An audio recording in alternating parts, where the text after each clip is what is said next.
All right, let's talk shell scripting. If you've ever typed echo hello world or listed files with ls-l, then you've got the basics down. But we're here to go way beyond that. We're going to jump into the techniques that take those simple commands and turn them into some seriously powerful automated scripts. Let's get into it. So what's the secret sauce here? What's the real difference? Well, it all comes down to having the right tools for the job. And over the next few minutes, that's exactly what we're going to do. We're going to build your personal scripting toolbox, filling it with all the essential techniques you need to write scripts that aren't just functional, but are actually clean, efficient, and super robust. Okay, first things first, we have to start with a solid foundation. Before we get to all the really cool, fancy stuff, we need to look at how to properly structure and control the commands inside your script. This is ground zero. Get this right, and you'll write code that you, and maybe someone else, can actually understand 6 months from now. Now, I know this seems super basic, but trust me, it is absolutely critical. In shell scripting, that little hash symbol, the hashtag, it turns the rest of the line into a comment, which means the shell just ignores it. As your scripts get more and more complex, they can get really tangled.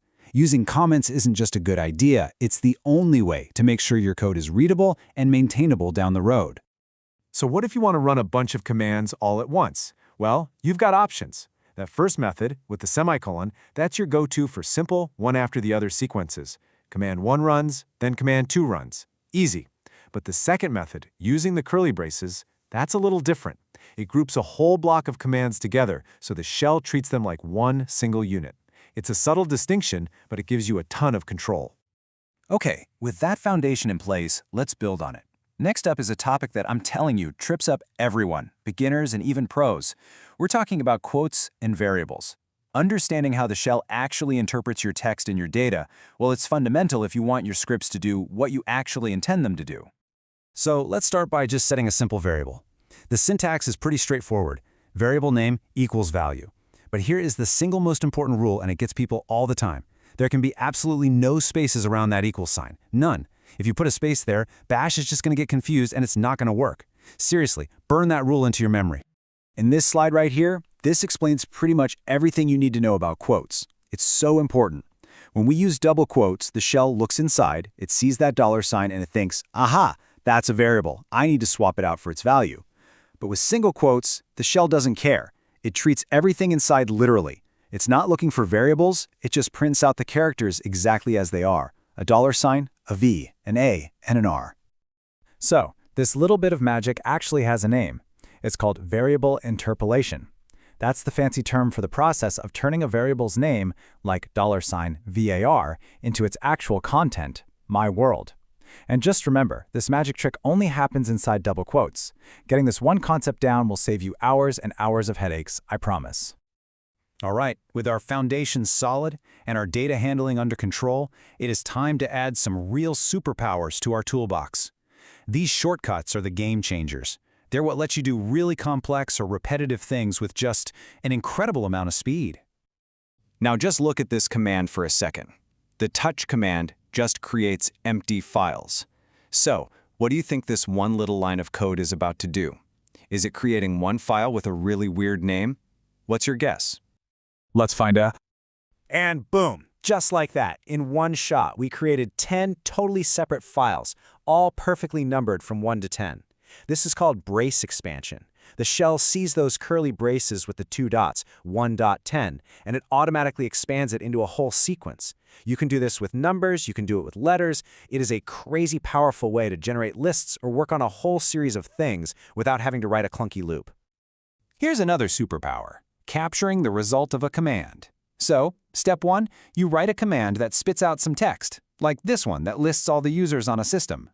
Step 2, you wrap that whole thing in a $sign in parentheses. This basically tells the shell, hey, run this command, but don't print the output. Instead, just give it back to me. And then, step 3, you can just assign that output to a variable. This is how you build scripts that can actually process data from other programs. And that brings us to the final set of tools for our toolbox today. So far, we've learned how to structure commands and handle data. Now, let's figure out how to make our scripts truly interactive and reusable, so they can accept input right from the command line, just like a real program. So whenever you run a script, Bash is quietly working in the background. It automatically grabs any arguments you type after the script's name and assigns them to these special variables called positional parameters. As you can see here, $0 is always just the name of the script itself, but $1 is the first thing you typed after it, $Q is the second, and it just keeps on going. This is the main way you're going to pass information into your scripts. Let's see this in action, because it makes it really clear. Here we've got a super simple script that just prints out $0 and $1. So when we run it from the command line with ./myshell.sh, my name, the shell instantly assigns the script's path ./myshell.sh to $0, and it assigns the string my name to $1, and the output is exactly what you'd expect. It really is that simple, but it's the absolute key to making flexible, reusable tools. And there you have it. In just a few minutes, we've gone from the absolute basics of script structure all the way to advanced techniques like capturing command output and using parameters. Your scripting toolbox has some seriously powerful new additions right now.